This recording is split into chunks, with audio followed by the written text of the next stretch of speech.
नाज़रीन ख़बर आहे कश्मीर में जेका अवां सां शेयर कयूं पिया। कश्मीर ज़िले की पुलिस एक खे अगवा थियण खां बचाए वरितो त टे ॼणा वरी हथियारनि के ज़ोर ते अगवा कुछ पंध ते ॿिनि ॼणनि खे छॾे हिक ॼणे खे हथियारबंद अगवा करे कच्चे तरफ़ खणी फरार थी विया। मिलियल ॼाण मूजिब कश्मीर ज़िले की पुलिस पारां मुख़्तलिफ़ इलाइक़नि में चौकस हुजण बावजूद बि ॾोहारी सरेआम रोडनि ते निकिरी अचनि था। ज़िलो कश्मीर ॾोहारनि के हवाले कयो वियो आहे। RD 45 वटि ॾोहारी हथियारनि के ज़ोर ते अली हसन खोसो, आसिफ खोसो और सजाद खोसो के तशद्दुद जो निशानो बनाए अगवा करे कच्चे तरफ़ खणी फरार थी विया।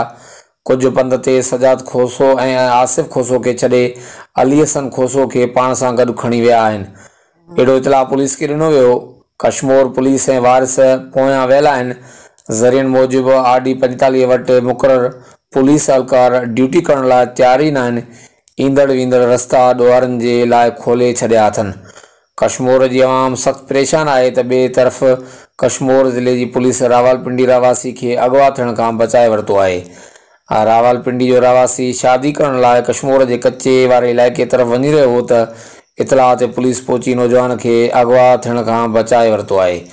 अगवा खां बची वियल मोहम्मद यासिर वलद शेर मोहम्मद जो रावलपिंडी पंजाब जो रहवासी है, अगवा खां बची वियल नौजवान के बाहिफ़ाज़त वारसनि के हवाले किया वियो। रब्ता करण लाइ ॾिसंदा रहो JTN न्यूज़ कश्मीर। अस्सलाम वालेकुम, मेरा नाम मोहम्मद यासिर है, मैं रावलपिंडी से हूँ।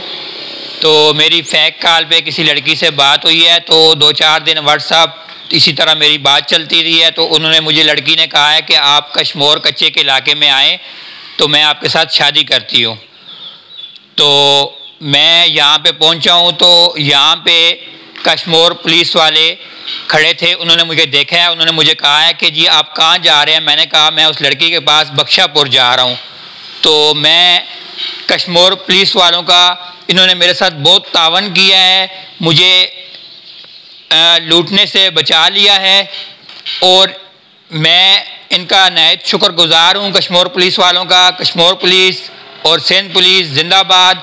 और मैं तमाम लोगों से ये कहता हूँ कि कच्चे के इलाके में किसी की फेक कॉल या शादी की झांसे में या ज़मीन या किसी की वजह से इधर मत आएँ, क्योंकि इधर तब तमाम काम जो है फेक होते हैं।